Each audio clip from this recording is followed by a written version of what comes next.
Hello, వినిపిస్తుంది uncle, cut అయిపోయినట్టుంది.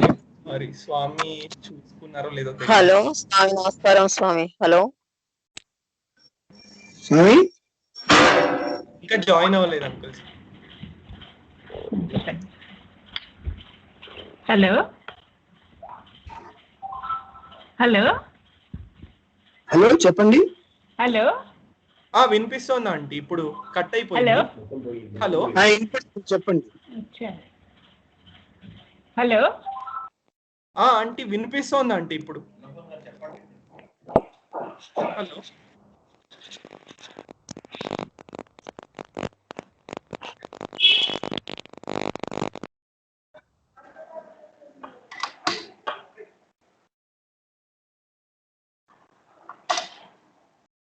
సరే, ఇందాక మనం చెప్పుకున్నట్టుగా హలో స్వామి వచ్చారా? వినిపిస్తోందండి. వినిపిస్తుంది. సరే, భగవంతుడు సంపూర్ణ సత్యం, అబ్సల్యూట్ రియాలిటీ. ఆయన సృష్టించిన ఈ ప్రపంచం సాపేక్ష సత్యం, రిలేటివ్ రియాలిటీ అంటారు. ఒకటి ఇందాక స్వామి చెప్తున్నట్టుగా అబ్సల్యూట్ రియాలిటీ అంటే ఒక తాడు ఉంది, ఆ తాడుని తాడుగానే ఉంటుంది. అది దాన్ని అబ్సల్యూట్ రియాలిటీ అంటారు. దాన్ని తాడుగానే ఉంటుంది, కానీ అది పాముగా కనపడి భ్రమలో కనపడినప్పుడు, అది తాడైనప్పటికీ పాముగా కనపడినప్పుడు దాన్ని రిలేటివ్ రియాలిటీ అంటారు. మనం దాన్ని సరిగా చూడలేక గుర్తుపట్టలేనప్పుడు, అది సరిగా కనపడినప్పుడు దాని భావం మనం రియల్ గా అది పాము కాకపోయినప్పటికీ అది పాములాగా భ్రమింపజేయటం, కనపడుతుంది. పాములాగా కనపడటాన్ని రిలేటివ్ రియాలిటీ అంటారు. అది నిజంగా అదేంటంటే తాడుని చూసి మనము భ్రమ చెందటాన్ని, పాముని భ్రమ చెందటాన్ని, అలా అనుకుంటాన్ని, ఆ భ్రమని రిలేటివ్ రియాలిటీ అంటారు. ఆ తాడుని యాజ్ ఇట్ ఈస్ గా తీసుకున్నప్పుడు దాన్ని అబ్సల్యూట్ రియాలిటీ అంటారు. భగవంతుడు ఎప్పుడు అబ్సల్యూట్ రియాలిటీలో ఉంటారు. ఈ సృష్టి భగవంతునికి ఎప్పుడు రిలేటివ్ రియాలిటీ అంటే ఈ భ్రమలాగా ఉంటుంది జగత్తంతా ఆయనకి. ఈ దాన్ని అబ్సల్యూట్ రియాలిటీ అంటే భగవంతుడు, రిలేటివ్ రియాలిటీ అంటే ఈ ప్రపంచం అనేది ఆయనకి రిలేటివ్ రియాలిటీ, భ్రమలాగా కనపడుతుంది. తాడును చూసి పాము అనుకుంటమే ఒక భ్రమ, అలాంటి భ్రమలాగా ఈ ప్రపంచం మొత్తం భగవంతుడికి ఉంటుంది. అంటే భగవంతునికి ఉనికి లేదా రిలేటివ్ రియాలిటీ ఉండదు. ఆయనకి ఈ జగత్తు మొత్తం ఆయనే అబ్సల్యూట్ రియల్ కాబట్టి ఆయన పరిపూర్ణ సత్యం. ఎందుకంటే ఆయనే తాడై ఉన్నాడు, ఈ జగత్తును సృష్టించాడు. ఈ జగత్తు ఆయనకు ఊహా మాత్రంగా ఉంటుంది. అది ఆయన ఒక భ్రమలాగా ఉంటుంది. ఆయన సంకల్పం మాత్రం చేత సృష్టి చేశాడు కాబట్టి ఈ జగత్తంతా ఆయనకి ఊహా స్వరూపం, నిజం కాదు ఆయనకి. మన ఎగ్జాంపుల్లో ఇందా సార్ చెప్పినట్టుగా మన ఎగ్జాంపుల్లో కూడా ఈ తాడును చూసి పాము అనుకొని భ్రమ చెందడం మనం అనుకుంటున్నాం, అది రియల్ గా పాము కాదు కానీ తాడే. అలాగే ఈ జగత్తు కూడా ఆయన ఊహించినప్పుడు ఆయనకి రిలేటివ్ గా పాములా కనపడుతున్నా కూడా అది తాడే అయినట్టుగా భగవంతుడు ఈ జగత్తు మొత్తం రిలేటివ్ అబ్సల్యూట్ గా ఉండదు, ఊహా మాత్రంగానే ఉంటుంది. కాబట్టి ఆయనకి ఏంటి అబ్సల్యూట్ రియాలిటీ అంటే భగవంతుడి దృష్టి ప్రకారం భగవంతుడు ఒక్కడే అబ్సల్యూట్ రియల్ అనమాట. ఆయనకి జగత్ అంతా ఊహా మాత్రమైన ఉంటే ఒక వస్తువు ఊహించాం, ఒకదాన్ని అనుకొని ఇంకోటి వచ్చింది. మన ఎగ్జాంపుల్ గా చెప్పుకోవాలంటే ఆయన ఒక్కడే పరిపూర్ణ సత్యమై ఉంటారు. ఒక సంపూర్ణ సత్యం మరొక సంపూర్ణ సత్యం నుండి భయము పడవచ్చును. ఇప్పుడు రెండు ఉన్నాయి అనుకోండి, రెండు ఇందా చెప్పుకున్నట్టుగా ఒక పాము ఒక తాడు గురించి చెప్పినప్పుడు ఒక పాము తాడు రెండిటికి రెండు సత్యాలే అనుకున్నప్పుడు అప్పుడు రెండింటి ఒక దానిలోంచి ఒకటి భయపడచ్చు. ఒక పాము అనుకోండి, ఒక తాడు ఉంది అనుకోండి, తాడుని పాముగా మనం ఊహించి దానిలో భయపడుతున్నాం. ఆ భయం పడటం వల్ల ఈ రెండు ఊహించడానికి రెండు ఈక్వల్ సత్యాలు ఉన్నాయి. తాడు కరెక్ట్ గానే మన కళ్ళకు కనపడుతుంది, ఊహించడానికి. పాము కూడా కనపడుతుంది. ఈ రెండిట్లో నుంచి భయాన్ని పొందటం అనేది కరెక్ట్ గానే రెండు సంపూర్ణమైనటువంటి సత్యాలైతే, అంటే జగత్తులో మనకి కనపడేటువంటి రెండిట్లో నుంచి భయాన్ని పొందొచ్చు, రెండిట్లో నుంచి. కానీ రెండు పరిపూర్ణ సత్యాలు, ఒకటి పరిపూర్ణ సత్యమై ఉండి ఒకటి ఊహాజనితమైతే, ఈ ఊహాజనితమైనటువంటిది ఇంకొక దాన్ని భయం ఎలా పెడుతుంది? భయపెట్టలేదు కదా. అంటే ఒక రెండు సంపూర్ణ సత్యమైన మరొక సంపూర్ణ సత్యాన్ని భయపెట్టలేదు. ఇప్పుడు గాడు ఒకదాన్ని చూసి, ఒక వస్తువుని చూసి, ఆయన తాడు చూసి తాడు ఉంది, తాడు చూసి తాడు భయపడుతుందా? తాడు చూసి తాడు భయపడదు. పాము అది భ్రమ ఊహించినప్పుడు, అది మనకు ఊహ చేసినప్పుడు, ఆ ఊహ చేసినప్పుడు అది భ్రమ చెందినప్పుడు, పాము అనుకున్నప్పుడు అది భయాన్ని కలిగిస్తుంది. అది భగవంతుడు అబ్సల్యూట్ గా ఉన్నారు ఇక్కడ. కాబట్టి ఇంకొకటి అబ్సల్యూట్ లేదు, కాబట్టి ఇంకొకటి భయాన్ని ఆయన కలిగించదు. ఆయన భయం అనేది ఉండదు భగవంతుడు. కానీ సంపూర్ణ సత్యము సాపేక్ష సత్యం నుండి భయపడదు. మీరు మొదటి అరణ్యకం నుండి పేర్కొన్న వేదవాక్యము యొక్క అర్థము ఏమనగా, ఒకరే ఉన్నప్పుడు భయపడనవసరము లేదు. ఎందుకంటే ఒక పరిపూర్ణ సత్యము మాత్రమే ఉన్నప్పుడు భయం అసాధ్యము. మరియు ఈ విశ్లేషణ ద్వారా భయం నుండి భయపడవచ్చు. ఇప్పుడు ఒకటే అబ్సల్యూట్ రియాలిటీ, ఒకటే సత్యం ఉంది. ఒకటే సత్యం ఉన్నప్పుడు రెండోది భయం అనేది శబ్దమే రాదు. ఒకటే ఉన్నప్పుడు రెండోది భయం అనేది అసలు ఎక్కడి నుంచి వచ్చింది? రెండు ఉన్నప్పుడు కదా. ఒకటి భయపెడుతోంది, ఒకటి భయపడుతున్నాను అనేది. ఇప్పుడు రెండు కాన్సెప్ట్లు రావాలి. నేను భయపడుతున్నాను అంటే భయపెట్టేది ఒక వస్తువు ఉండాలి, భయపడేది ఇంకో వస్తువు ఉండాలి. రెండు తత్వాలు ఉండాలి అక్కడ. అసలు ఒకటే అబ్సల్యూట్ గా ఉన్నప్పుడు, ఒకటే పూర్ణ సత్యమైన ఉన్నప్పుడు రెండోది భయం అనేటువంటిది అసలు భయపడాల్సిన అవసరమే ఉండదు. ఒకటే ఉన్నప్పుడు ఇక భయం అనేది ఎక్కడి నుంచి వస్తుంది? ఆ భావం అనేది రెండో భావం, భయపడేది భయపెట్టేది రెండు అనేది రెండు కాన్సెప్ట్లు ఉంటాయి. ఒకటే ఉన్నప్పుడు భయపడేదే ఉంటుంది, భయపెట్టేదే ఉంటుంది, అన్ని ఒకటే అయి ఉన్నప్పుడు. కాబట్టి ఇలాంటి విశ్లేషణ, ఇలాంటి ఎనాలిసిస్ చేసుకున్నప్పుడు ఈ భయం అనేది అసలు ఉండదు. ఈ విశ్లేషణ అంతయును పూర్ణ సత్యమైన భగవంతునికి వర్తించును. ఓన్లీ ఈ ఎగ్జాంపుల్ అంతా భగవంతుడికి ఒకదానికే వర్తిస్తుంది. పూర్ణ సత్యములో ఆయన ఒక్కడే ఉండును. మనం చెప్పుకున్నట్టుగా అబ్సల్యూట్ రియాలిటీలో పరిపూర్ణంగా అయినప్పుడు తాడుగానే ఉంటాడు. అది పావుగా భ్రమణం చెందదు ఆయనకి. ఆయనకి ఊరికే అనిపిస్తే కనపడుతుంది. ఆయన ఇష్టమైతేనే అది పావుగా ఊహించినట్టుగా రిలేటివ్ గా కనపడుతుంది. కానీ ఆయనకి రిలేటివ్ గా కనపడదు, ఊహాజనితంగా కనపడుతుంది.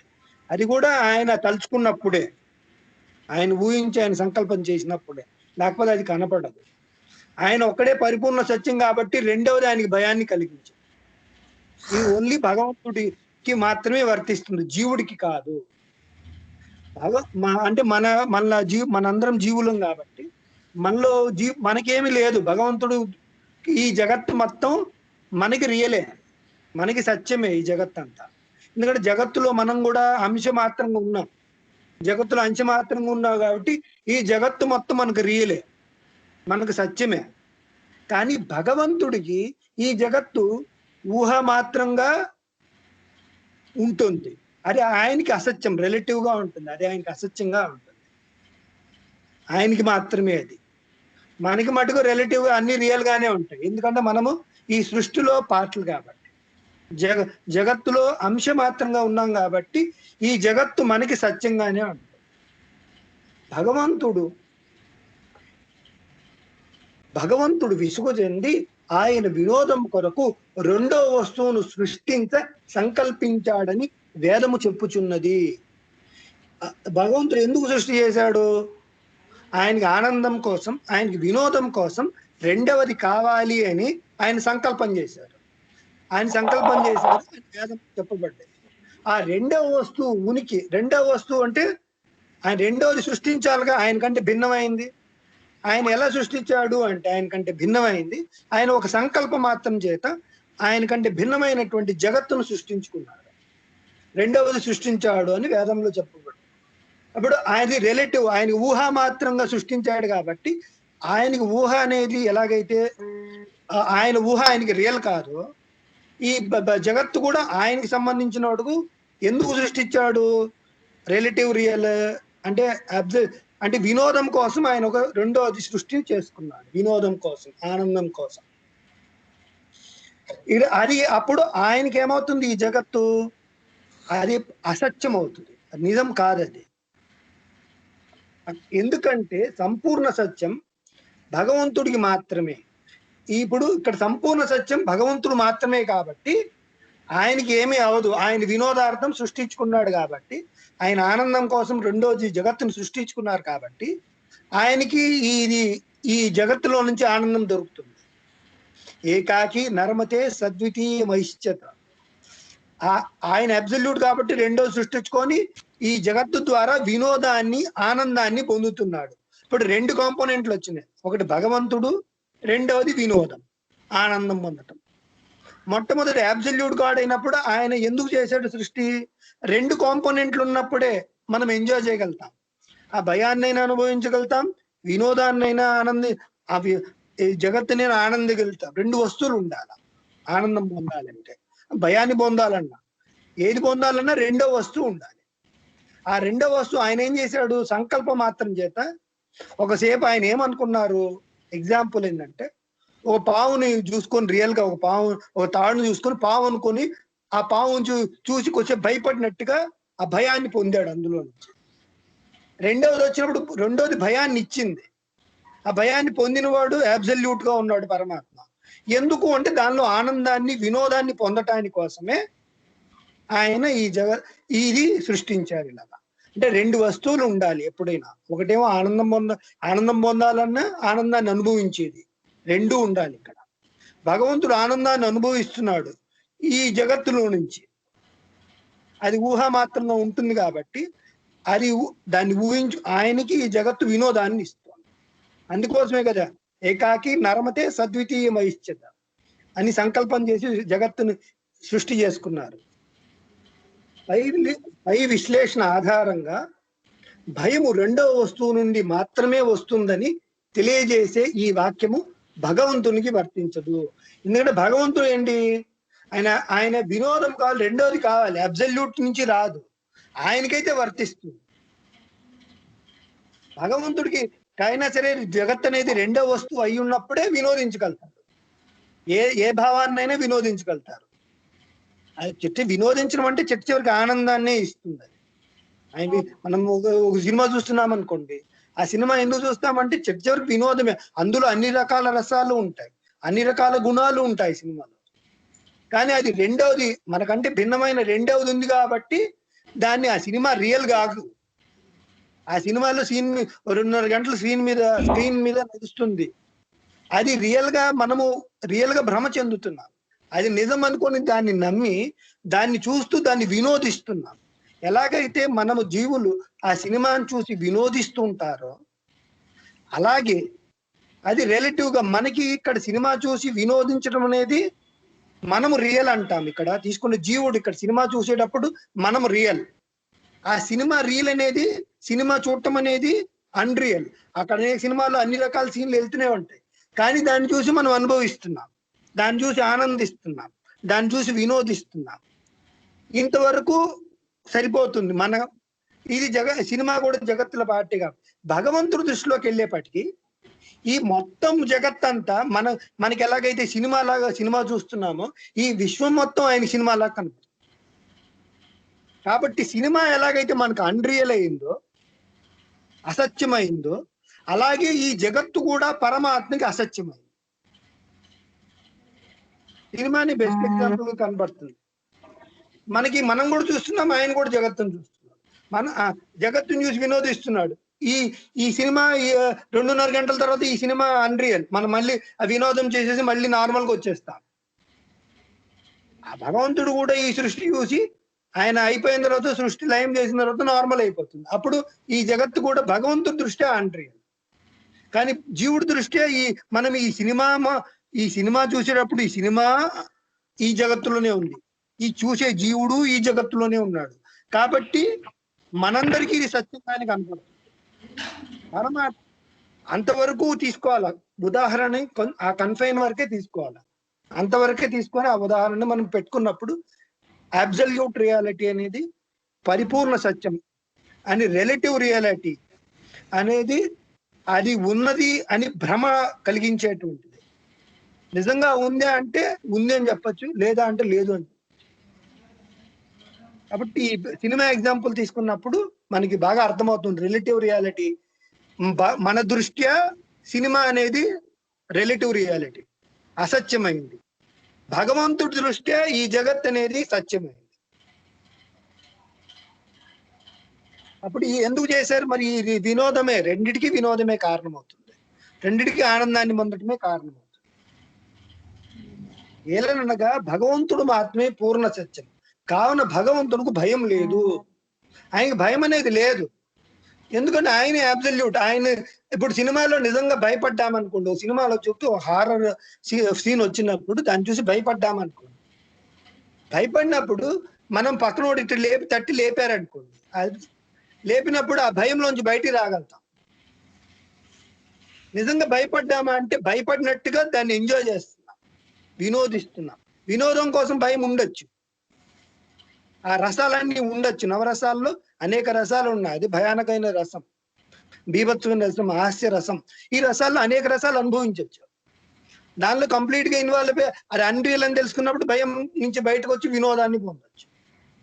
భగవంతుడు కూడా అంతే. భగవంతుడు వినోదం కోసం రెండో వస్తువును కోరుకున్నాడే కానీ దాని నుండి భయం పొందడం కోసం కాదు.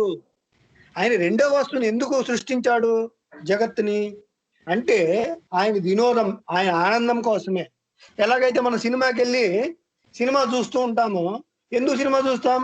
సినిమాలో హారర్ మూవీ ఉంది, తర్వాత లేకపోతే సినిమాలో రకరకాల రసాలు ఉన్నాయి. సినిమాకి వెళ్ళేది, డబ్బులు పెట్టి సినిమా చూసేది ఎందుకు? వినోదం పొందటానికి, భయాన్ని పొందటానికి వెళ్ళాము. ఇప్పుడు అందులో వచ్చిన సీన్ భయం అనేది క్రియేట్ అయితే ఆ భయాన్ని కూడా ఆనందాన్ని ఇస్తుంది కాబట్టి సినిమాకి వెళ్ళి డబ్బులు పెట్టుకొని టికెట్ కొనుక్కొని సినిమా చూస్తున్నాం. భయాన్ని కోరుకొని వెళ్ళలా, ఆ భయాన్ని ఎంజాయ్ చేయటానికి వెళ్ళా. ఇక్కడ కూడా భగవంతుడు రెండవది సృష్టి చేస్తుంది, ఆ భయాన్ని కోరుకోవట్లా. భయం ద్వారా ప్రతి ఆనందాన్ని వస్తుంది, భయం ద్వారా ఆనందం వస్తుంది. ఇప్పుడు సినిమాలు చాలా హారర్ మూవీస్ తీశారు, సినిమాకి వెళ్ళి టికెట్ పెట్టుకొని కోరుకున్నప్పుడు దాన్ని భయం ఉన్నవాడు ఎందుకు వెళ్తాడు? భయాన్ని ఎంజాయ్ చేయడానికి వెళ్తున్నారు. రెండవ వస్తువు ఎల్లప్పుడూ భయాన్ని ఇస్తుంది అనేది నిజం కాదు. ఎల్లప్పుడూ రెండవ వస్తువు అనేది ఎప్పుడు రెండవది భయాన్ని ఇస్తుందని చెప్పలేము. ఎల్లప్పుడూ అది అన్నిసార్లు రెండోది ఎప్పుడు భయాన్ని ఇవ్వాలి, అలా జరగట్లేదే, అనుభవంలో అలా లేదే. దాని నుండి భయం పొందటం భయం నిజం కాదు. ఎందుకంటే రెండవ వస్తువు ఆనందాన్ని కూడా ఇవ్వవచ్చును కదా. భయం పోయింది, ఆనందం వచ్చింది. హాస్యం, ఎవడు జోక్ చేస్తున్నారు, జోక్ చేసినప్పుడు వినోదం వచ్చింది, ఆనందం కూడా వచ్చింది. భయాన్ని ఇస్తున్నాను, రెండవ వస్తువు ఓన్లీ భయాన్ని ఇస్తున్నాను చెప్పడానికి అవకాశం లేదుగా. కానీ రెండవ వస్తువు భయం కలిగించే అంశాన్ని మాత్రమే ఈ సందర్భంలో తీసుకొనబడ్డది. పైన ఉపనిషత్తుల్లో వాళ్ళు భయాన్ని గురించి ఒక్కదాని గురించి మాట్లాడారు ఆ కంటెస్ట్ లో, ఆ సందర్భంలో.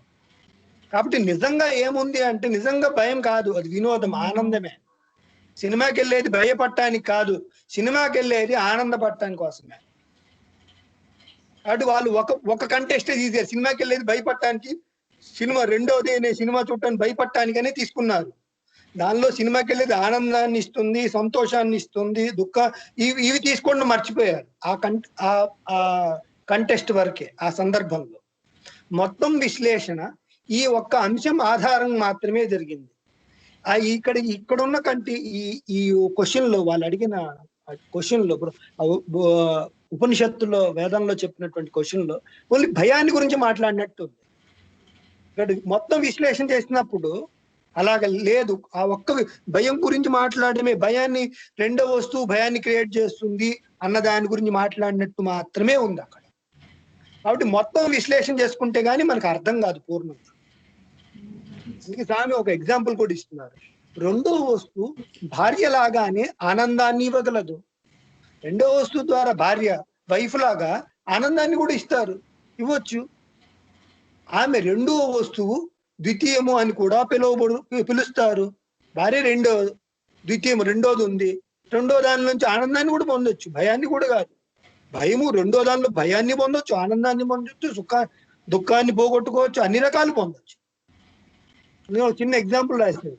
భార్య ద్వారా ఆనందాన్ని కూడా పొందొచ్చు, రెండోదని పిలుస్తారు కదా భార్యని కూడా అని స్వామి ఒక చిన్న ఎగ్జాంపుల్ రాశారు. ఇటువంటి విశ్లేషణ ఈ రెండు అంశాల్లో ఏదో ఒకటి మాత్రమే నిజము కాదు. ఇలాంటి విశ్లేషణ, ఇలాంటి ఎక్స్ప్లెనేషన్ ఆ భయం ఒకదానికే వర్తిస్తుందని మనం చెప్పలేం. ఎయిదర్ దాన్ని ఆనందాన్ని ఇస్తుంది లేకుంటే భయాన్ని ఇస్తుంది అని దానికి మాత్రమే కన్ఫైన్ చేయలేం. అదే చెప్తోందని మనం అక్కడ చెప్పలేం. దాన్ని ప్రాథమికంగా అంటే డీప్ గా ఎనాలిసిస్ చేస్తే ఈ అంశం యొక్క పరిష్కారాన్ని తెలియజేస్తుంది. ఎనాలిసిస్ చేసినప్పుడు దాని సత్యాన్ని మనం తెలుసుకోగలుగుతాం. ఎందుకంటే పూర్ణ సత్యం భగవంతుడు కావున రెండవ వస్తువు లేదా ప్రపంచం నుండి భయపడాల్సిన అవసరం లేదు.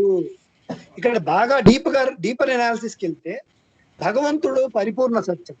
ఆయన సంకల్పం మాత్రం చేసి సృష్టి చేశాడు కాబట్టి ఈ జగత్తు ఈ ప్రపంచం ఆయన భయపెట్టలేదు. ఆయన సంకల్పం వల్లే జరుగుతుంది, ఆయన ఊహలోనే ఉంది. కాబట్టి ఆయన ఊహ ఆయన ఎలా భయపెడుతుంది? భయపెట్టలేదు. నా ఊహ నన్ను భయపెడుతుంది, నేను ఊహిస్తున్నా, తెలుసుకొని ఊహిస్తున్నా. ఊహించినంత మాత్రాన మనం అందరం ఒకసారి ఊహించాము, ఓ పాము వచ్చింది మన మీదకి వచ్చి పడింది అని అనుకుంటున్నాము, ఒక పెద్ద పాము కనపడుతుంది. అది అని ఊహించినప్పుడు నాకు భయం ఏం లేదు, నా ఊహ నన్ను భయపెట్టలేదు. అది నిజంగా పాము వచ్చి నా మీదకి వస్తుంటే అప్పుడు అది నన్ను భయపెడుతుంది. అలాగే భగవంతుడి యొక్క ఊహ భగవంతుడి యొక్క ఊహ భగవంతుడు భయపెట్టలేదు కదా. ఆయన సృష్టించిన ప్రపంచం ఆయన ఎలా భయపడుతుంది? ఆయన అధీనంలో ఉంది, ఆయన కంట్రోల్లో ఉంది. మన ఆయన ఆలోచనలోనే ఆయన కంట్రోల్లోనే ఉన్నాయి. ఏలనగా ఇది భగవంతుల్లా పూర్ణ సత్యమైన వస్తువు కాదు. ఇది ఊహాజనితమైంది కాబట్టి అది పరిపూర్ణం కాదు, సత్యం కాదు అది. అటువంటప్పుడు రెండో వస్తువు భయాన్ని ఇచ్చే ఒకే అంశంగా కూడా సమర్థించవచ్చు. ఇప్పుడు అది పూర్ణ సత్యం కాకపోయినప్పటికీ అది అంతే భయాన్ని ఇస్తున్నా అంటే భయాన్ని ఇస్తుందని కూడా సమర్థించవచ్చు, భయాన్ని ఇస్తుందని కూడా చెప్పచ్చు. ఎలా చెప్పగలుగుతాం భయాన్ని ఇస్తుందనేది రెండవ వస్తువు? ఎలాగంటే భగవంతుడు ఈ సాపేక్ష ప్రపంచాన్ని వినోదం కోసమే సృష్టించినాడు. భయానక రసం ద్వారా ఆయన ఆనందాన్ని పొందుతున్నారు. భయానక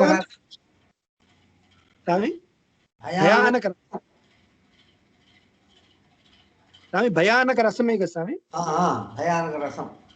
భయానక రసం ద్వారా ఆయన ఆనందాన్ని పొందుతున్నారు. దానికోసమే సృష్టి చేశారు. దానికోసం భగవంతుడు సృష్టి వినోదించడం కోసం ఈ రసాలన్నీ సృష్టించింది. ఆయన ఆనందం వినోదం కోసమే సృష్టించారు.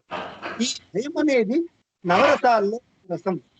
ఆనందం వాస్తవానికి రసం అని అంటారు. ఆనందాన్ని వాస్తవానికి ఒక రసం అంటారు. అంటే ఆనందంలో నుంచి ఒక రసం వస్తుంది. ఆనందం అంటే ఏంటి? రసమే.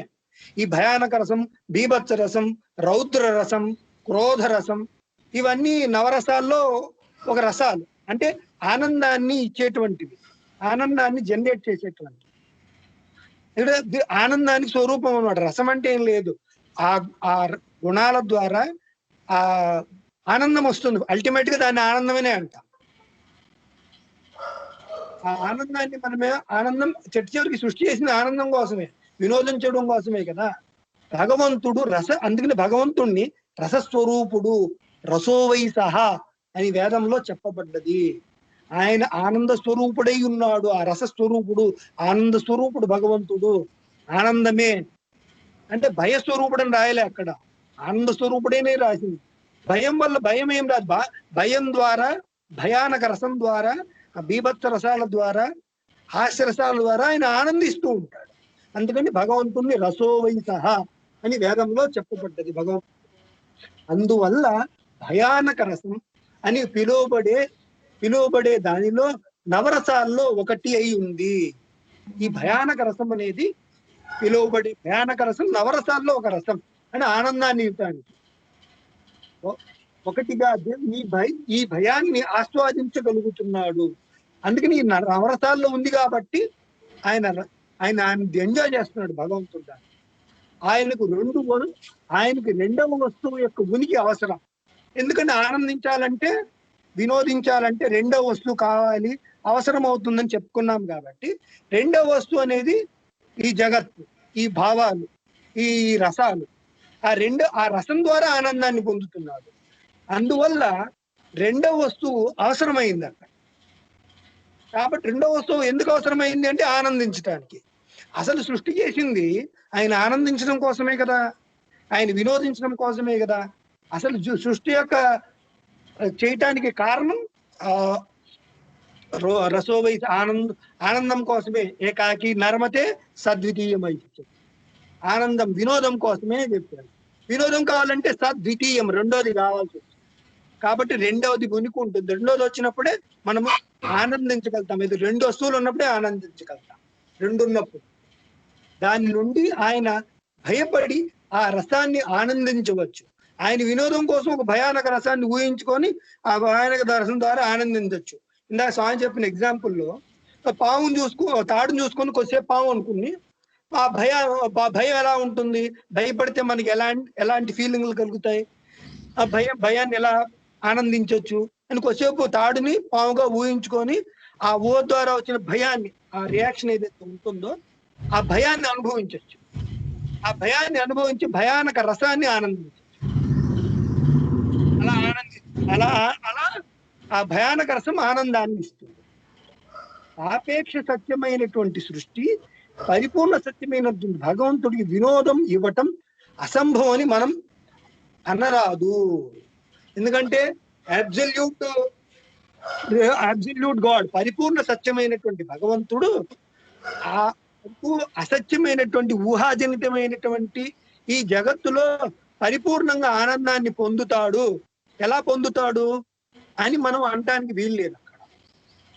ఎందుకు అనకూడదు అంటే, ప్రపంచం సాపేక్షంగా సత్యమైనప్పటికీ, అది ప్రపంచం భగవంతుడికి ఊహాజనితమైనప్పటికీ, అది ఆయనకి అసత్యమైనప్పటికీ, భగవంతుడు అనూహ్య శక్తి, మాయాశక్తి, అనూహ్య శక్తి ఆయనకున్న మాయాశక్తి ద్వారా ఇది పూర్ణ సత్యము వలె స్పష్టంగా ఉంటుంది.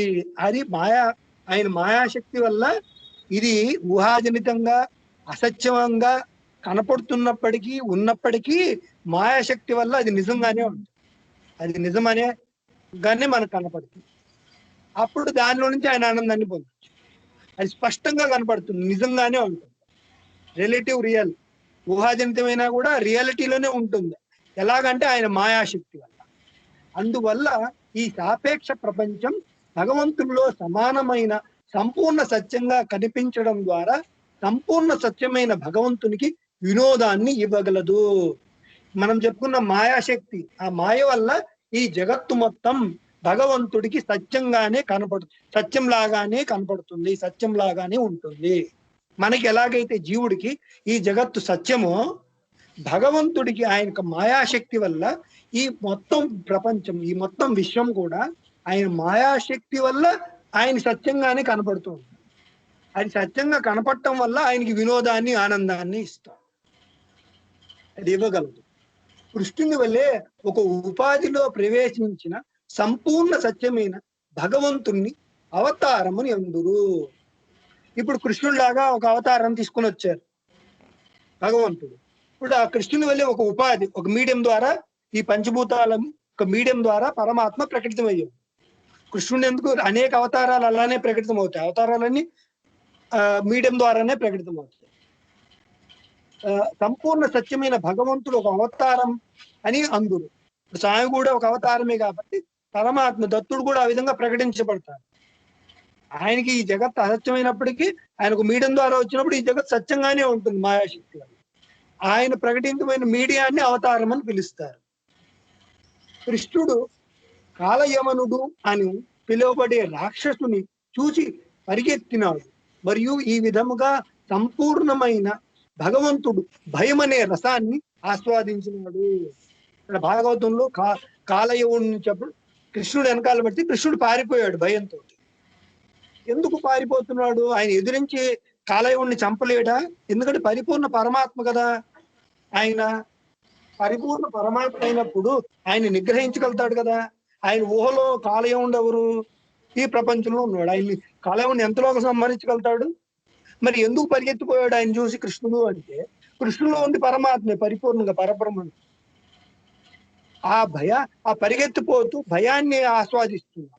ఆ భయం అనే రసాన్ని ఆయన ఆస్వాదిస్తున్నాడు. రాక్షసుని చూసి భయపడటం కాదు, ఆ భయాన్ని ఎలా భగవంతుడు ఎలా అనుభవిస్తున్నాడు రియల్ గా, కృష్ణుడు రియల్ గా ఆ భయాన్ని ఎలా అనుభవిస్తున్నాడు అంటే రాక్షసుని నుంచి పరిగెత్తాడు. జనాలందరికీ కృష్ణుడు పారిపోతున్నాడు అని ఉంటుంది. ఆయన నిజంగా పారిపోతుని భయపడుతున్నాడు అన్నట్టు మనకు కనపడుతుంది, కానీ భయపడట్లా. ఆయన భయం అనే రసాన్ని అనుభవిస్తుంది. మరి ఆయన నిజంగా ఇస్తుంది కదా భయం అనే రసం. దానికోసమే కదా ఆయన సృష్టి చేసుకుంది, ఆనందించడానికే కదా. అప్పుడే రసాన్ని నిజంగా భయం అనే భయానక రసాన్ని నిజంగా ఆయన ఆస్వాదిస్తున్నాడు, ఆనందిస్తున్నాడు. భగవంతుడు మాత్రమే సంపూర్ణ సత్యం. మరియు దేవుని విషయంలో బహువచనం లేనందున దేవునికి ఉదాహరణను నేరుగా అర్థం చేసుకొన ఇంకా భగవంతుడి దగ్గర వచ్చినప్పటికీ ఆయన ఒక్కడే పరిపూర్ణ సత్యం కాబట్టి ఇంకా ఆయనతో నత సమస్య అధికస్య శ్రూయతే, సమానుడు గాని ఈక్వల్ గాని లేదు కాబట్టి ఆయన విషయంలో ఇంకా చెప్పడానికి ఏం లేదు. ఇదే ఆయన వినోదం కోసం ఆ భయానక రసాన్ని, బీభత్స రసాన్ని, అన్ని రసాలను అనుభవించడానికి ఆయనకి రెండవది వచ్చి దానిలో వినోదాన్నే పొందుతున్నాడు.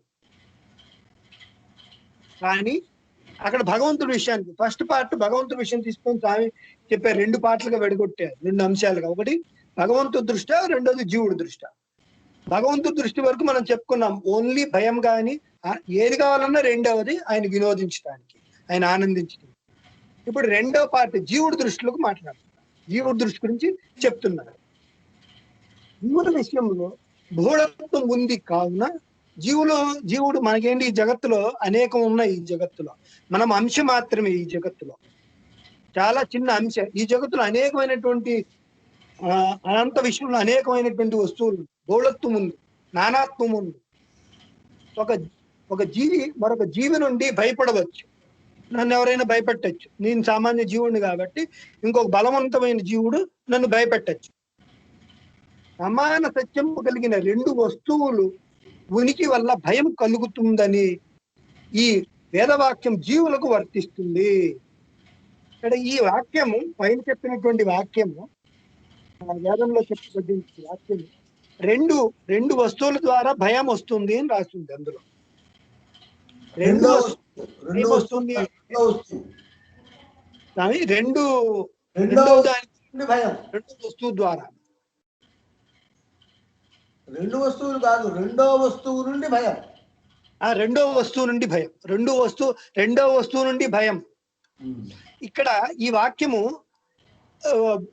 మన జీవులందరికీ వర్తిస్తుంది, భగవంతుడికి వర్తించదు. ఎందుకంటే ఈ జగత్తు మొత్తం మనకి సత్యమైంది. ఎందుకంటే ఈక్వల్ ఇది. ఈ జగత్తులో ఒక జీవుడు ఇంకొక జీవుని భయపెట్టచ్చు. ఈ జీవుడు రెండిటికి ఈక్వల్ గా సత్యం ఉంది. ఇక్కడ సమాన సత్యం కలిగిన 2 వస్తువులు ఉనికి వల్ల భయం కలుగుతుందనే ఈ వేదవాక్యం జీవులకు వర్తిస్తుంది. ఇప్పుడు మనకి 2 సమాన సత్యం, ఈ 2 రియలే. మనకి అబ్సల్యూట్ రియల్, రిలేటివ్ రియల్ ఏం లేవు. మనకి అన్ని అబ్సల్యూట్ రియలే. జీవులకి అబ్సల్యూట్ రియల్ అయినప్పుడు ఒకటి ఇంకో దాన్ని భయపెడుతుందంటే ఒప్పుకోవచ్చు, ఎస్, అది సమన్వయం కుదురుతుంది. అప్పుడు ఆ వేదవాక్యం కూడా జీవులందరికీ వర్తిస్తుంది. ఎందుకంటే జీవులు సమాన సత్యమును కలిగి ఉంటారు. ఇది సాపేక్ష సత్యం.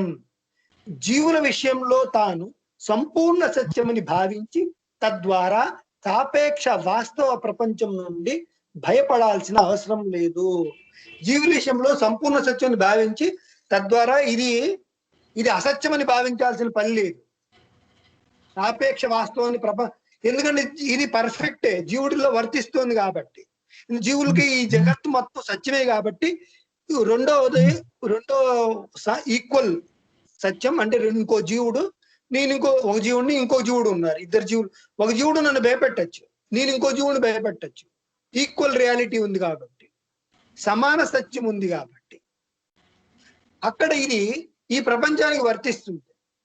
ఇక్కడ ఇందులో ఆ వేదవాక్యం కూడా సమన్వయం అవుతుంది. ఇక్కడ భయపడాల్సింది ఏం లేదు. సాపేక్షంగా ఇది సాపేక్షంగా కాదు, రిలేటివ్ రియల్, నిజం కాదు, ఊహాజనితం అని అనటానికి లేదు. అది సత్యమే అవుతుంది. భగవంతుడైనటువంటి బలవంతుడైనటువంటి చెడు వ్యక్తి నుండి భయం పడే బలహీనమైనటువంటి బెచ్చగాడు రాజు వద్దకు పోయి ఒక ఉదాహరణ ఇచ్చారు స్వామి. ఒక బలవంతుడైనటువంటి వ్యక్తి చెడ్డ వ్యక్తి నుండి భయపడి ఒక బలహీనమైన బెచ్చగాడు రాజు వద్దకు పోయి ఆ బలవంతుడైనటువంటి చెడు వ్యక్తి నుండి రక్షణ కోసం రాజును ప్రార్థించడం ద్వారా రక్షణను పొందగలడు. ఇప్పుడు బలమైనటువంటి రాక్షసులు ఉన్నారు, వాళ్ళు మంచి వాళ్ళైనటువంటి వాళ్ళని భయపెట్టి వాళ్ళని హింసిస్తున్నారు, బలహీనుల్ని. వీళ్ళెళ్ళి రాజు దగ్గర మొరపెట్టుకొని ఈ బలవంతుడైనటువంటి చెడు వ్యక్తుల్ని, రాక్షసుల్ని శిక్షించమని రాజు దగ్గరికి వెళ్ళొచ్చు, కింగ్ దగ్గరికి వెళ్ళి మన్ని రక్షించు అని ప్రార్థించని రాజును అడగచ్చు. బలవంతుడైనటువంటి చెడు వ్యక్తి నుండి రక్షణ కోసం రాజును ప్రార్థించడం ద్వారా రక్షణను పొందగలడు అనేది చాలా తార్కికం. ఇది లాజికల్ గా కూడా కరెక్టే.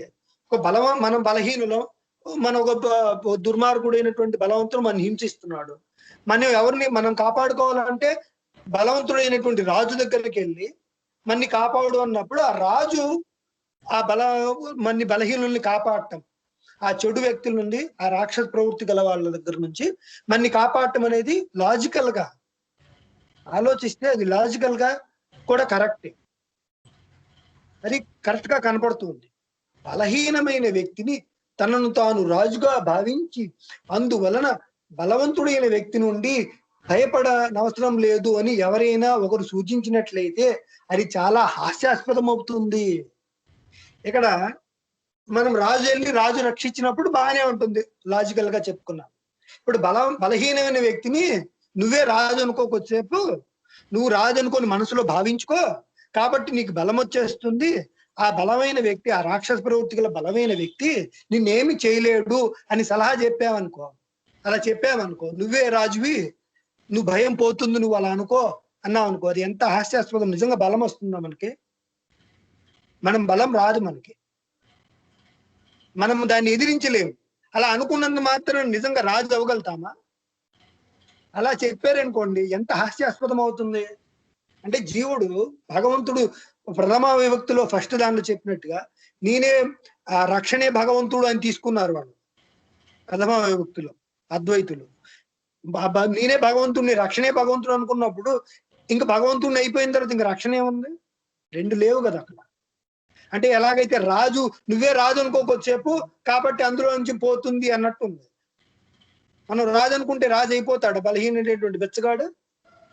అవలేడుగా. అలాగే ప్రథమ విభక్తి వాళ్ళు తీసుకున్నది కూడా భావం అలానే ఉంది. రాజు కాకుండా రాజు అనుకొని నాకు అన్ని భయం పోగొట్టుకున్నాను నా అంతటి నేనే అనుకున్నట్టు ఉంటుంది. అది జరగదు, లాజికల్ కూడా కాదు. అప్పుడు వాడు రాజు అది ఎలా అంటుందంటే నవ్వు హాస్యాస్పదం అవుతుంది.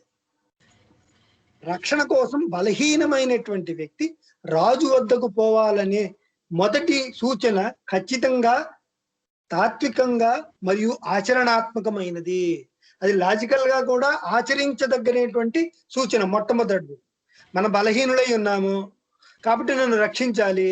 ఎవరి దగ్గరికి వెళ్ళాలి? మొట్టమొదటి సూచనలో ఏం చేశారు? ఒక రాజు దగ్గరికి వెళ్ళి నన్ను కాపాడు అని రాజును ప్రార్థించినప్పుడు ఆ రాజు వచ్చి మనని కాపాడుతాడు, రక్షిస్తాడు అనే సూచన. అది తాత్వికంగా ఆచరణాత్మకంగా కూడా సత్యంగా ఉంది, కరెక్ట్. అది అలా కాకుండా బలవంతుడైన వ్యక్తి నుండి బలహీనుడైన వ్యక్తి తన భయాన్ని పోగొట్టుకోనటానికి తనను తాను రాజుగా భావించాలని సూచించడం అనే రెండవ సలహా కేవలం ఒక హాస్యాస్పదం, జోక్ మాత్రమే. ఇందా చెప్పుకున్నట్టుగా మనమే రాజు అనుకుంటాం, నేనే రాజు అనుకుంటే అనుకున్నంత మాత్రాన మనం భయం పోతుంది అనుకుంటాం, ఉట్టి భ్రమ. ఆ రెండవ సూచనలో నువ్వు రాజు అనుకో నీ భయం పోతుంది అన్నాడు. నిన్ను రాజు అనుకున్నప్పుడు శక్తి రాదుగా, నేను రాజు కాదుగా. నేను రాజునైతే అప్పుడు నాకు భయం అనేది ఉండదు. అసలు భగవంతుడికి ఎలాగైతే భయం ఉండదు, రాజుకి ఎలాగ భయం ఉండదు. ఎందుకంటే రాజు మొత్తాన్ని కంట్రోల్ చేశాడు. మనం కంట్రోల్ చేయలేం. మనం రాజు అనుకున్నంత మాత్రం రాజు అవలేంగా. ఇది మనం రాజు అనుకుంటే భయం పోతుంది, అభయం దొరుకుతుంది అనుకుంటాం. ఎంత హాస్యాస్పదం. అది చాలా హాస్యాస్పదము, పెద్ద జోకు అని స్వామి చెప్తున్నారు. కానీ అదే ఉపనిషత్తులో సర్వశక్తిమంతుడైన భగవంతుని శరణాగతి చేసి జనక మహారాజు రెండో వస్తువు వలన కలిగిన భయం నుండి రక్షణ పొందునని యాజ్ఞవల్కుడు చెప్పినాడు. అక్కడ శరణాగతి, భగవంతుని సర్వరక్షకుడైనటువంటి భగవంతుని శరణాగతి, సర్వశక్తిమంతుడైనటువంటి భగవంతుని శరణాగతి చేసి రెండో ఏ వస్తువు ద్వారా అయితే భయం కలిగిందో ఆ భయం నుండి రక్షణ పొందమని యాజ్ఞవల్క మహర్షి జనక మహారాజుకు చెప్పాడు. అంటే మనము ఇక్కడ భయం వచ్చినప్పుడు ఏం చేయాలి? సర్వరక్షకుడు, సర్వశక్తిమంతుడైనటువంటి పరమాత్మని ఆశ్రయించి ఏ వస్తువు ద్వారా భయం కలుగుతోందో ఆ భయాన్ని నుండి నన్ను కాపాడు అని పరమాత్మను వేడుకోవాలి. అదే మాట యాజ్ఞవల్క మహర్షి జనక మహారాజుకు చెప్పాడు అని పై యొక్క వేదవాక్యం, ఆ ఉపనిషత్తులో ఉన్న వాక్యం. ఈ సందర్భంలో భగవంతుడు బ్రహ్మన్ రక్షణ లేదా అభయం ఇచ్చువాడు అని చెప్పినాడు. జనక మహారాజుకు రెండవ వస్తువు వల్ల కలిగే భయాన్ని పోగొట్టుకోవడానికి, భగవంతుడి నుండి అభయమును పొందటానికి తనను తాను భగవంతునిగా భావించామని సలహా ఇవ్వబడలేదు. అక్కడ యజ్ఞవల్క మహర్షి ఏం చెప్పాడు? జనక మహారాజుకు రెండో వస్తువు వల్ల కలిగే భయాన్ని పోగొట్టుకునటానికి, భగవంతుడి నుండి అభయాన్ని పొందటానికి నువ్వు భగవంతుడుగా మారు, భగవంతుడు అయిపో అని సలహా ఇవ్వలేదు. నువ్వు భగవంతుడు అని సలహా చెప్పలేదు యాజ్ఞవల్క మహర్షి. ఆయన ఏం చెప్పాడు? భగవంతుని శరణాగతి పొంది ఆ రెండో వస్తువు ద్వారా కలిగిన భయాన్ని పోగొట్టుకో, రెండో వస్తువు ద్వారా ఏదైతే భయం కలుగుతోందో ఆ భయాన్ని నుండి రక్షణ పొందు అనే చెప్పాడు. అని రక్షణ ఇచ్చేవాడు, రక్షణ స్వయంగా ఒకటి కాదు. ఇక్కడ రక్షణ అనే పదము రక్షణ ఇచ్చేవాడు అంటే మనని కాపాడేవాడు అనేది రెండు విడిగా ఉన్నాయి. రక్షణ అనేది ఇచ్చేవాడు భగవంతుడు, రక్షణ స్వయంగా కాపాడటం అనేది రెండవ క్రియ, ఒక కార్యం. ఆ రెండు స్వయంగా ఒకటి కాదు, అంటే రెండు కావాలి. ఇక్కడ రక్షణ ఇచ్చేవాడు ఒకటి ఉండాలి, రక్షించబడే వస్తువు ఒకటి ఉండాలి. అంటే ఇక్కడ రెండు వేరువేరుగా ఉన్నప్పుడే మనకి సరిపోతుంది, అక్కడ సమన్వయం కుదురుతుంది. జాగ్రత్తగా అర్థం చేసుకుంటే రక్షణ ఇచ్చేవాడు భగవంతుడు, రక్షించబడేవాడు జీవుడు. అంటే రెండు విడిగా ఉన్నాయి. ఆయన రక్షణ కూడా రక్షణ కూడా స్వయంగా ఒకటి కాదు, ఆ రెండు వేరు వేరు. రెండే కాదు, అక్కడ మూడు ఉన్నాయి. రక్షించేవాడు ఒకడు, రక్షించేవాడు ఒక వస్తువా, రక్షింపబడే జీవుడు రెండో వస్తువు, రక్షణము అనేటువంటి పని మూడో వస్తువు. మూడు ఉన్నాయి సార్, రైట్. అక్కడ మూడు ఉన్నాయి. అవును సార్, మూడు ఉన్నాయి. ఇక్కడ వీళ్ళు ఏం చేస్తున్నారు? అద్వైతులు మూడు ఒకే వస్తువు అంటున్నారు. అవును సార్, మూడు ఒకటే వస్తువు. రక్షించే భగవంతుడే రక్షణ, ఆ రక్షించే భగవంతుడే జీవుడు. కాబట్టి మూడు వస్తువులు ఒకే వస్తువు భగవంతుడు అంటున్నారు. అన్ని అది కుదరదు. అది ఎట్ట కుదురుతుంది?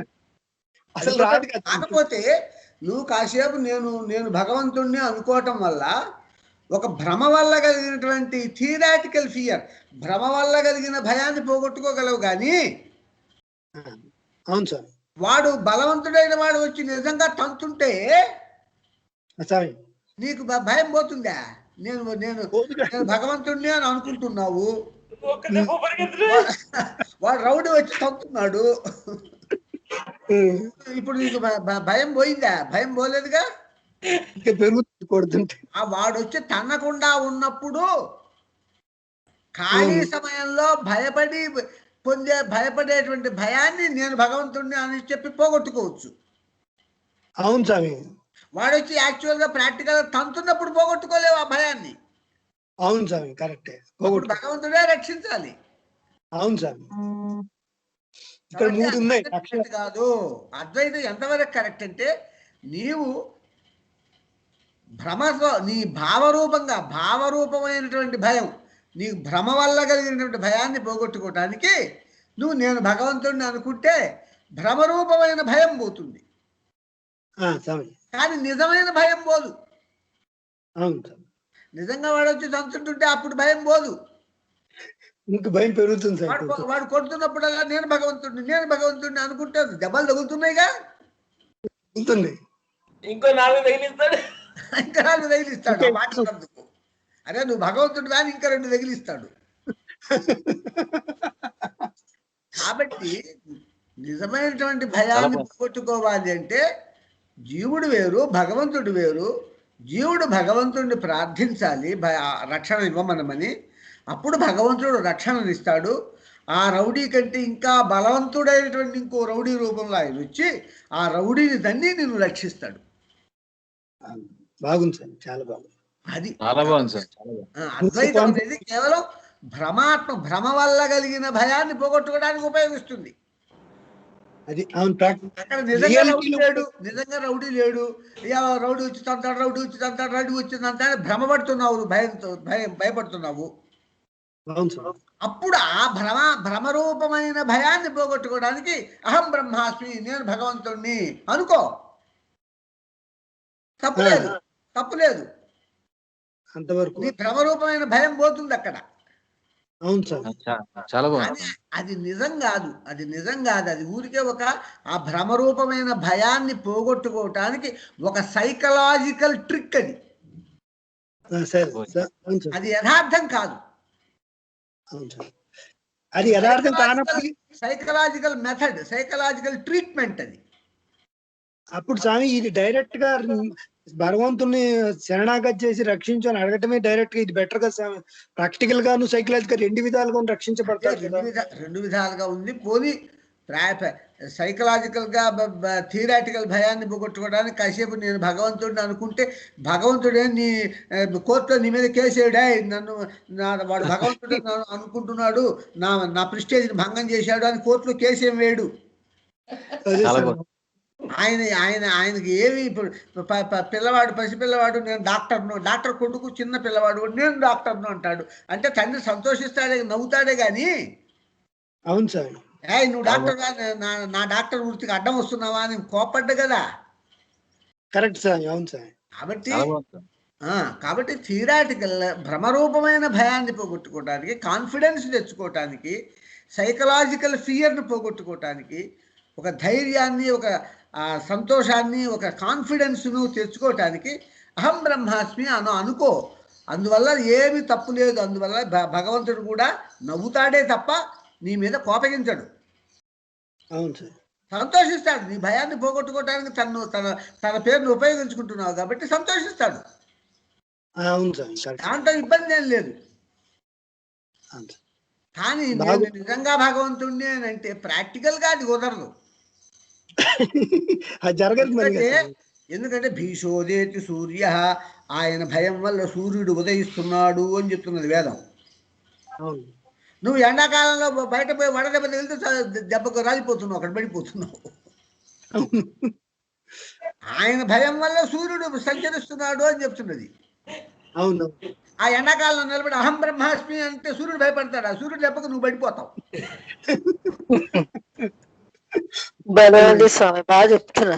కాబట్టి అది ప్రాక్టికల్ గా సత్యం కాదు. అది సత్యమే, అద్వైతం సత్యం కాదు. కాకపోతే సత్యం కాకపోయినా కూడా ఒక్కొక్కసారి మన సైకలాజికల్ డిసీజెస్ని క్యూర్ చేసుకోవటానికి ఒక సైకలాజికల్ ట్రీట్మెంట్లో ఒక భాగంగా దాన్ని ఉపయోగించుకోవచ్చు. అంతవరకు చేసుకోవచ్చు. తప్పులేదు. భగవంతుడు కూడా కోపగించడు. అదే సార్. అవును. ఆ సైకలాజికల్ భయం పోయిన తర్వాత అయ్యా భగవంతుడా మళ్ళీ దండం పెట్టాలి భగవంతుడికి. పని అయిపోయిన తర్వాత కూడా నేను భగవంతుడు నేను అని నమ్మి ఎండాకాలంలో బయటికి పోయినామంటే వడదెబ్బ తగిలి పడిపోతాం. కరెక్ట్ చాలా సార్. బాగుంది సార్, చాలా బాగుంది. కంటిన్యూస్ గా ఉండకూడదు. ఒక సైకలాజికల్ ట్రీట్మెంట్ గా ఒక కాన్ఫిడెన్స్ తెచ్చుకోవటానికి ఒక టెంపరీ ట్రీట్మెంట్ అది అవును సార్, బాగుంది, అక్కడ ఉపయోగించుకోవచ్చు. చాలా బాగుంది సార్. అంతేగాని దాన్ని కంటిన్యూస్ గా ఆ ఐడియాలో కంటిన్యూస్ గా ఉండకూడదు. అవును సార్, కంటిన్యూస్ గా ఉంటే పరాభవం వస్తుంది నీకు. అవును, అంతే కదా. నువ్వు ఆయన భగవంతుడు పరాభవం కాదు అని నిరూపిస్తాడు ఆయన. ప్రాక్టికల్ గా కూడా మన అనుభవంలో కూడా, అది ఇప్పుడు ఇందాక చెప్పిన ఎగ్జాంపుల్ లో రౌడీ వచ్చి కొడుతుంటే భయం పెరుగుతుంది తప్ప ఇది తగ్గదుగా. డాక్టర్ కొడుకు ఏదో నేను డాక్టర్ను అన్నాడు అనుకో, అంటే తండ్రి సంతోషిస్తాడు, నవ్వుతాడు, అంతవరకు బాగానే ఉంది.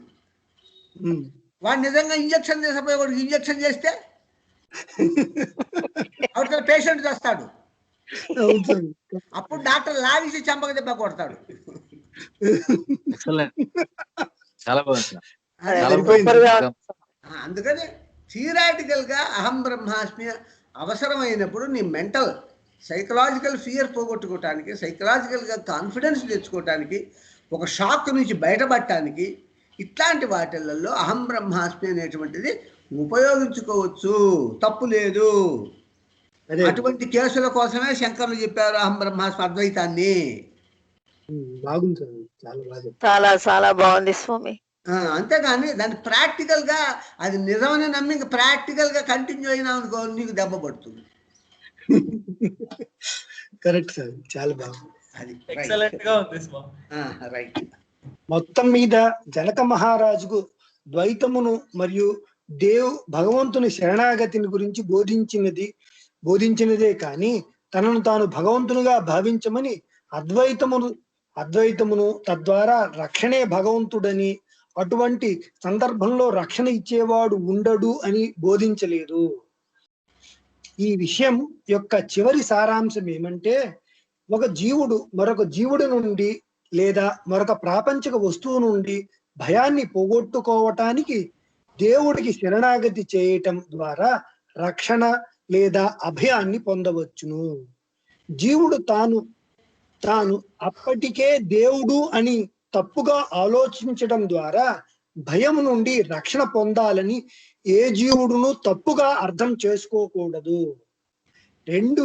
రెండవ వస్తువు నుండి భయాన్ని పోగొట్టుకోవటానికి అద్వైతమే పరిష్కారం అయితే, అదే ఉపనిషత్తులో 4వ అరణ్యకములో, ఓ జనక, నీవు భయం నుండి రక్షణ లభించినది, ఎందుకంటే నీవు ఇప్పటికే రక్షణగా పిలువబడే పౌర్ణమైన సత్యమైన ఏకైక భగవంతుడు మాత్రమే. ఓ జనక, నీవు భయాన్ని నుండి రక్షణ లభించింది, ఎందుకంటే నువ్వు ఇప్పటికే రక్షణగా పిలువబడే పరిపూర్ణ సత్యమైన భగవంతుణ్ణి ఆశ్రయించినావు. అభయం బ్రహ్మోవై ప్రాప్యోసి జనక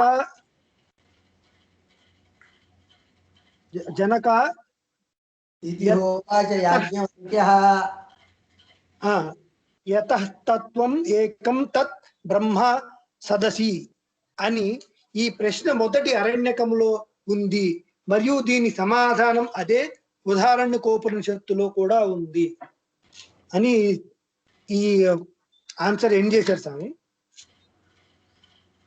అంటే అక్కడ కూడా భయాన్ని జనకుడు భగవంతుణ్ణి ఆశ్రయించుకొని దాని ద్వారానే భయం పోయింది కాబట్టి అభయం బ్రహ్మో వై ప్రాప్యోసి జనక యత్తదం త్వం ఏకం తత్ బ్రహ్మాసి సదసి అని ఈ ప్రశ్న మొదటి అరణ్యకంలో ఉంది, మరియు దీని సమాధానం అదే బృహదారణ్యకోపనిషత్తు యొక్క 4వ అరణ్యకం కూడా ఉందని ఈ సమాధానం ఇలా ఏం చేశారు స్వామి. స్వామి ఇక్కడ అయిపోయింది స్వామి ఈ క్వశ్చన్. 4:20 అయింది. ఎవరైనా క్వశ్చన్లు అడుగుతారా?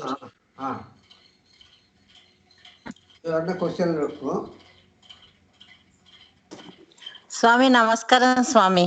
నమస్తే. నేను పద్మారామనండి. నాకు చాలా కాలం నుంచి ఒక శునకం నా చెయ్యి పట్టుకుని గట్టిగా కొరుకుతూ ఉంటుంది స్వామి స్వప్నంలో. అది నేను రియల్ గా ఫీల్ అవుతూ ఉంటాను. అలా పదే పదే కల వస్తూ ఉంటుంది స్వామి, అది కారణం ఏమిటండి? అది నువ్వు ప్రశ్న అడిగి నేను సమాధానం రాసి పంపిస్తాను, అప్పుడు చదువుతారో అప్పుడు వీలు. అలాగే స్వామి, అలాగే. ప్రొసీజర్. నమస్తే. అలాగే, నమస్తే.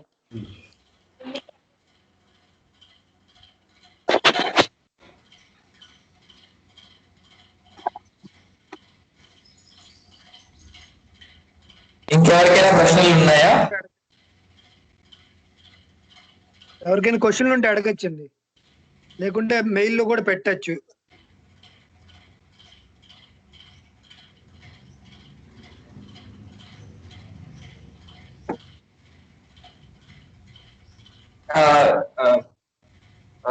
పనిచి ఇంకెవరి దగ్గర క్వశ్చన్స్ లేవు అనుకుంటా. స్వామి ఇంకా క్వశ్చన్ మహేమేమలోకి వెళ్ళిపోండి. ఫణి సార్, నేను ప్రసాద్ని. సార్ అడగండి. సాష్టాంగ ప్రణామాలు స్వామి. చిన్న ప్రశ్న. ఇప్పుడు ఇది జంతువధ చేస్తున్నప్పుడు జంతువు అనుకుంటుంది కదా, మాం సహాయథా హీనస్తి పశ్చాత్ జన్మని తత్ అహం తం హనిష్యామి. ఇది అంటే వచ్చే తర్వాత జన్మలో ఖచ్చితంగా ఉత్కృష్టమైన జన్మ ఆ జంతువు దొరుకుతుంది అని అక్కడ భావించాలా స్వామి? అది సందేహం సార్. లేకపోతే అలా అనుకోవటం దానికి సాధ్యం కాదు కదా అని.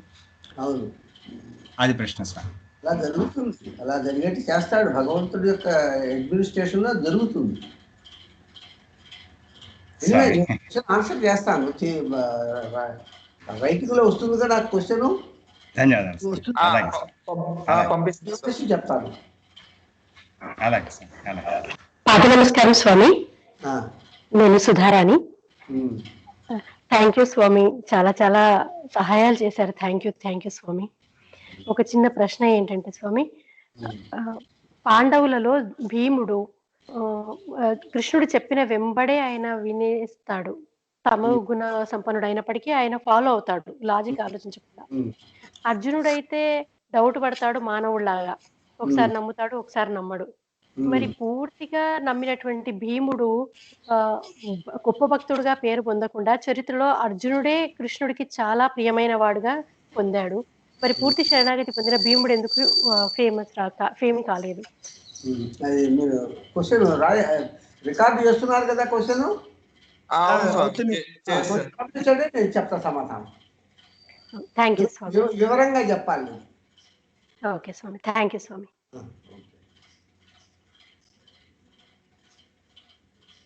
ఇంకా ఎవరికైనా ఉంటే అడగచ్చండి.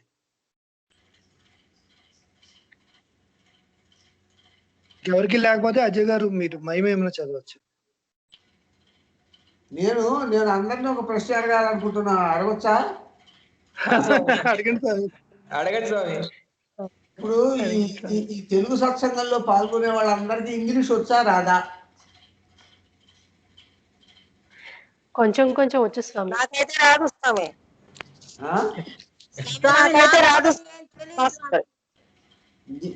నీ ఒక్కళ్ళ కోసం అనేది వ్యవస్థ జరగదు కదా, 10 మంది ఉంటే వ్యవస్థ జరుగుతుంది కదా. ఒక 60% అందరికి ఇంగ్లీష్ తెలుసు అనే చెప్పొచ్చు స్వామి. ఇందులో ఉన్న వాళ్ళకి ఒక 60-70% అందరికి ఇంగ్లీష్ వచ్చు అని చెప్పొచ్చు. అంటే ఏంటంటే ఈ ఆదివారం కూడా ఇంగ్లీష్ సత్సంగా మారుద్దామా అని. ఓకే స్వామి. ఎందుకంటే ఇంగ్లీష్ సత్సంగంలో ఆ జ్ఞాన సరస్వతికి టైం చాలటంలా. ఓకే స్వామి. ఏమేమున్నా 15 నిమిషాలు భక్తి దాకా 15 నిమిషాలు పోతే ఆ రెండు బాగానే ఉన్నాయి. గంగా యమునలో 2 బాగానే ఉన్నాయి. సరస్వతి నదికి టైం దాటల్లా. ఇప్పుడు నిన్న ఇంగ్లీష్ సత్సంగంలో లేటెస్ట్ సత్సంగం క్వశ్చన్ ఆన్సర్లు చేసి నేను పంపించాను. అది చదవలా, ఎప్పుడో పాటలు చెప్పారు, పేరుకుపోతున్నాయి. కాబట్టి తెలుగు సత్సంగంలో అందరికీ కనుక ఇంగ్లీష్ వచ్చేటైతే అప్పుడు తెలుగు సత్సంగాన్ని కూడా ఇంగ్లీష్ సత్సంగంగా కనుక మారిస్తే జ్ఞాన సరస్వతికి బాగా టైం వస్తుంది అని నా ఉద్దేశం. అయితే అది కొంచెం ఆలోచించండి. అంటే వీళ్ళు పోనీ తెలుగులో ఒకవేళ రాకపోతే వాళ్ళకి చాలా కొద్ది మంది ఉన్నారు కదా సార్, వాళ్ళంటే వాళ్ళకి విడిగా వివరణ ఇద్దాము. ఎందుకంటే జ్ఞాన సరస్వతి పేరు అలాగా రావట్లేదు కదా, ఇంగ్లీష్ లో చేసేసి ఎవరైనా కొద్ది మంది వరకు ఉంటే వాళ్ళకి చెప్తాం సార్. అది చేయొచ్చు. 3 to 5 ఇంగ్లీష్ సత్సంగమే పెట్టి 5 to 6 ఒక గంట సేపు ఇంక ఇంగ్లీష్ వాళ్ళు ఉంటే ఉండొచ్చు, ఉండకపోతే ఉండకపోవచ్చు. ఆ ఒక గంట నేను ఆ మొత్తం ఆ సత్సంగం మొత్తాన్ని తెలుగులో నేను సంక్షేపంగా చెప్తాను. బెటర్ స్వామి, బెస్ట్ స్వామి. ఎక్సలెంట్ ఐడియా స్వామి. బాగుంటుంది స్వామి, బాగుంటుంది స్వామి. ఒక గంట 5 to 6 బాగుంటుంది. నేను మొత్తం ఈ 2 సత్సంగాల సారాంశాన్ని మొత్తం క్రోడీకరించి ఒక సంక్షేపంగా విపులంగా ఒక గంట సేపు నేను మాట్లాడతా. సూపర్ స్వామి, అది బెటర్ స్వామి. దాంట్లో అందరూ ఉండాలనే లేదు, ఎవరు కావాలనుకుంటే వాళ్ళు ఉండొచ్చు. లేదు బహుశా నేను చెప్తున్నాను అనుకొని రావచ్చు అంటే ఒక పని చేద్దాం. అప్పుడు ఆ ఒక గంటలో కూడా సారాంశాన్ని ఒక అరగంట సేపు నేను ఇంగ్లీష్లో చెప్తా, ఒక అరగంట సేపు తెలుగులో చెప్తా. అలాగే సార్, బాగుంటుంది. అప్పుడే సారాంశం ఇంగ్లీష్ వాళ్ళు కూడా ఫాలో అవుతారు. అలాగే స్వామి, చాలా బాగుంది.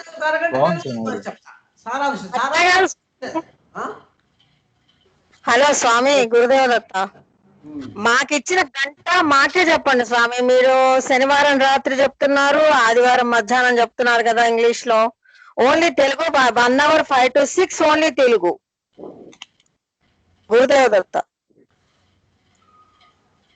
అట్లయితే ఒక పని చేద్దాం. శనివారం నాడు 8 to 10 ఇంగ్లీష్ సత్సంగం జరుగుతుంది. తర్వాత ఆదివారం నాడు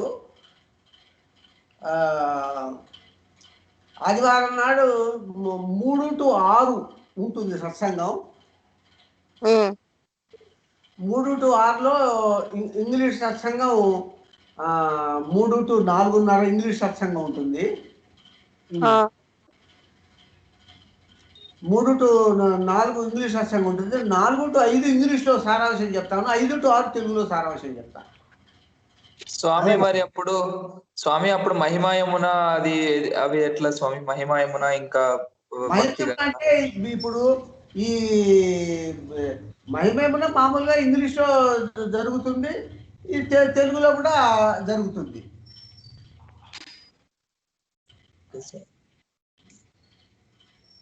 అలాగే సార్, మీరు చెప్పినట్టు ఆలోచించి ప్లాన్ చేద్దాం. సరే సార్, ఓకే. నేను మళ్ళీ నెక్స్ట్ సత్సంగంలో నేను ఆలోచించి చెప్తాను. Okay sir.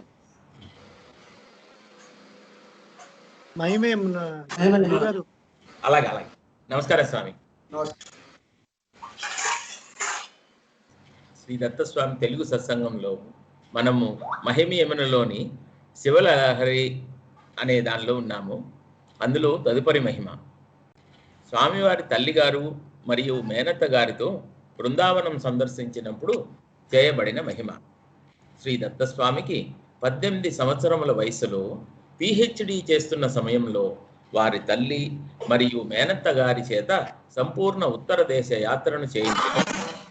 ఎంతో శ్రమ కోర్చి వారికి ఉత్తర భారతదేశంలోని ప్రతి పవిత్ర స్థలమును చూపించినందులకు శ్రీ దత్తస్వామి వారి మేనత్త గారు సంతోషించి కృతజ్ఞతాపూర్వకముగా ఒక మురళిని కొనుగోలు చేసి శ్రీ దత్తస్వామికి బహుకరించినారు. బహుమతిగా మురళి ఖరీదు 2 రూపాయలే. 2 రూపాయలు. బహుమతిగా వేణువు లభించినందులకు శ్రీ దత్తస్వామి చాలా సంతోషించినారు. బృందావనంలోని ఒక తమాల వృక్షమును అధిరోహించి ఆ వృక్ష శాఖపై కూర్చుని ఆ వేణువుపై శ్రీ దత్తస్వామి భజనలను ఆలపించసాగినారు. శ్రీ దత్తస్వామి తల్లిగారు మేనత్త గారు బృందావనంలోని శ్రీకృష్ణ మందిరమును దర్శించవలననే ఆతృతతో తొందరపడుతున్నారు. ఈ మందిరము సాయంత్రము 4 గంటల నుండి 6 గంటల వరకు తెరిచి ఉంటుందని, దర్శనము చేసుకొనుటకు తమతో శ్రీ దత్తస్వామిని కూడా రావలసినదని వారు అభ్యర్థించినారు.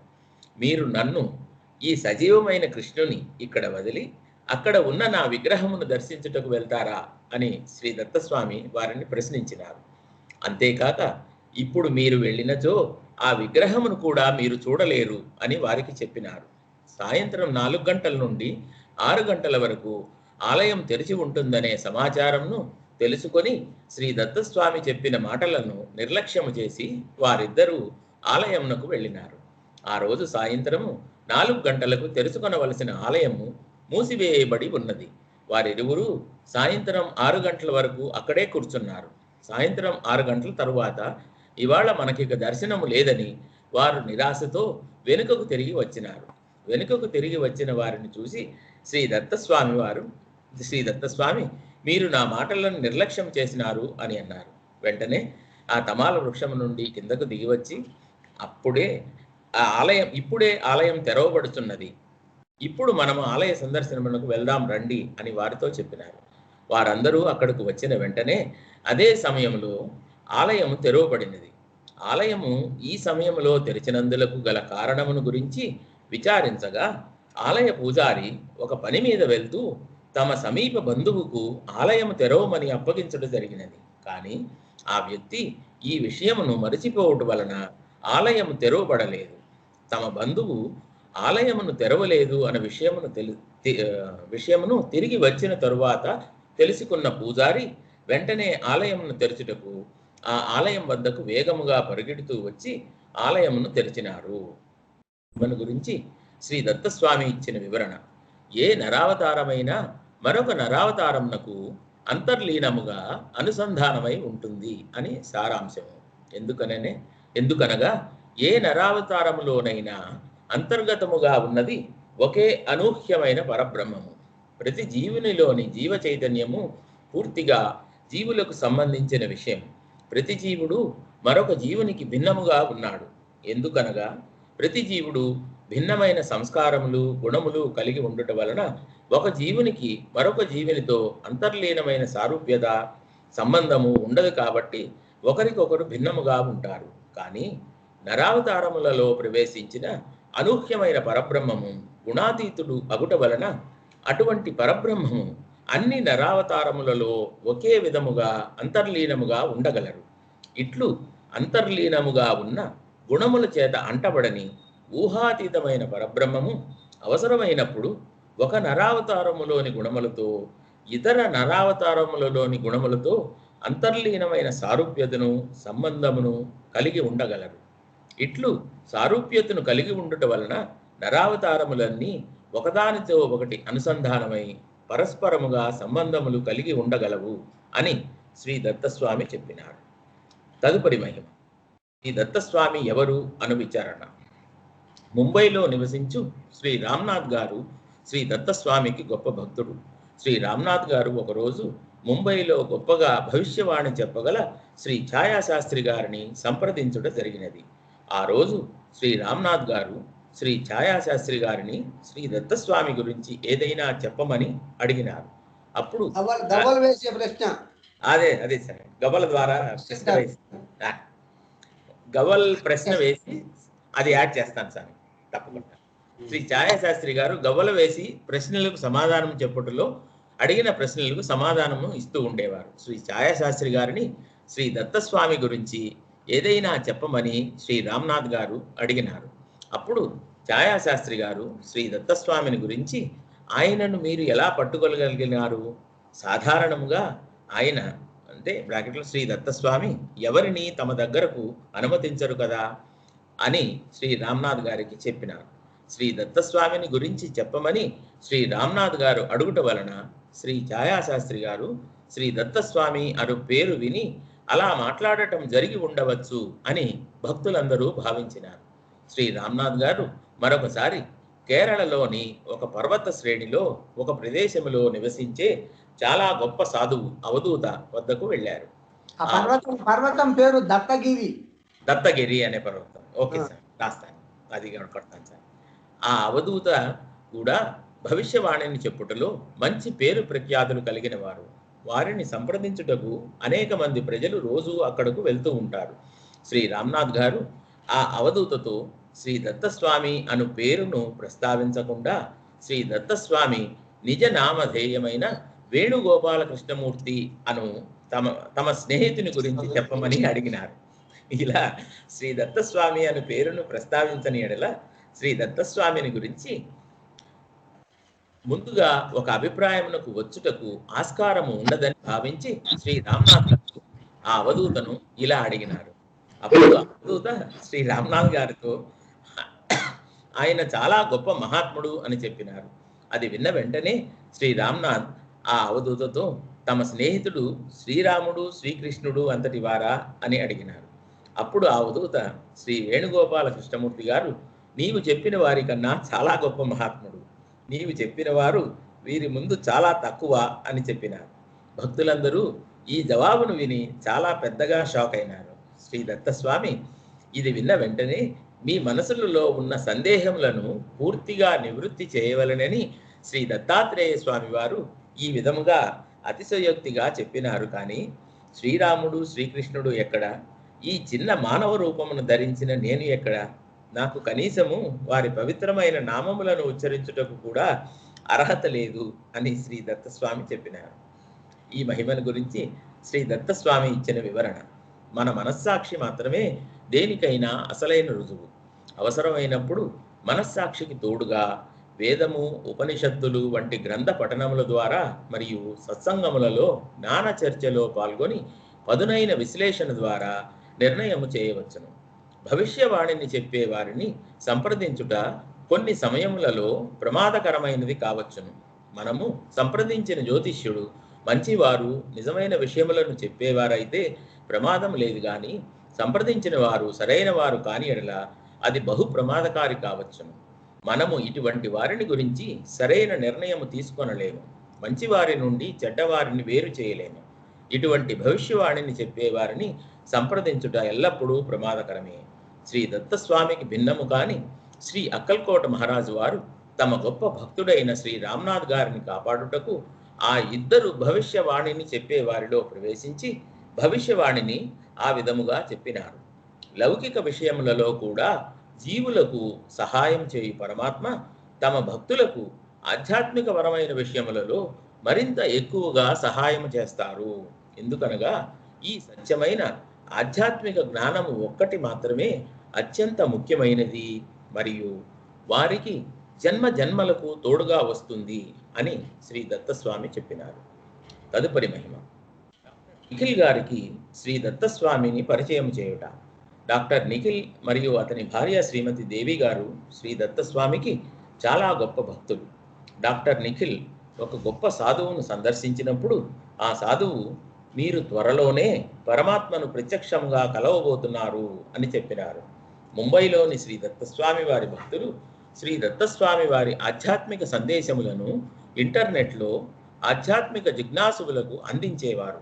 ఈ క్రమములో భక్తుల ద్వారా ఇంటర్నెట్లో అందించబడిన ఆధ్యాత్మిక జ్ఞాన సందేశముల ద్వారా డాక్టర్ నిఖిల్ గారికి శ్రీ దత్తస్వామి పరిచయం చేయబడినారు. పరమాత్మను గుర్తించుటకు సత్యమైన ప్రకృష్టమైన జ్ఞానమే నిజమైన సరైన గుర్తు కనుక ఈ ఆధ్యాత్మిక సందేశములను చదివిన తరువాత డాక్టర్ నిఖిల్ గారికి ఆ సాధువు చెప్పిన మాటలు జ్ఞప్తికి వచ్చినాయి. ఈ సందేశముల ద్వారా తమకు అందించబడిన సత్యమైన జ్ఞానమును అనుసరించి శ్రీ దత్తస్వామియే సాధువు చెప్పిన విధముగా తాము కలవబోచున్న పరమాత్మ అను నిర్ధారణకు డాక్టర్ నిఖిల్ దంపతులు వచ్చినారు. ఈ మహిమను గురించి శ్రీ దత్తస్వామి ఇచ్చిన వివరణ: శ్రీ రామ్నాథ్ మరియు డాక్టర్ నిఖిల్ గారుల విషయములో వారికి చెప్పబడిన భవిష్యవాణి సరైనదే. భవిష్యవాణి విషయములో తప్పుగా చెప్పుటకు కూడా అవకాశము కలదు. కానీ ఇటువంటి సత్యమైన భక్తులు ఇరువురికి సహాయము చేసి వారిని కాపాడుటకు శ్రీ దత్తాత్రేయ స్వామి వారు ఆ భవిష్యవాణిని చెప్పిన వ్యక్తులను ఆవేశించి వారికి వాస్తవమైన భవిష్యవాణిని అందించినారు. నేను ఇక్కడ చెప్పుచున్నది ఏమిటంటే, మీరు గుడ్డిగా ఇతరులు చెప్పే విషయములను అనుసరించి వెళ్ళరాదు. వేదము, ఉపనిషత్తులలో నరావతారమును గురించి చెప్పిన విషయములను ముందుగా ఆకలింపు చేసుకొని దానిని పదునుగా విశ్లేషించిన తరువాత మాత్రమే ఒకరు నరావతారమా కాదా అను విషయమును మీకు మీరు నిర్ణయించుకొనవలెను. శ్రీకృష్ణుడు గీతలో అనేక సందర్భములలో తానే పరమాత్మ అను విషయమును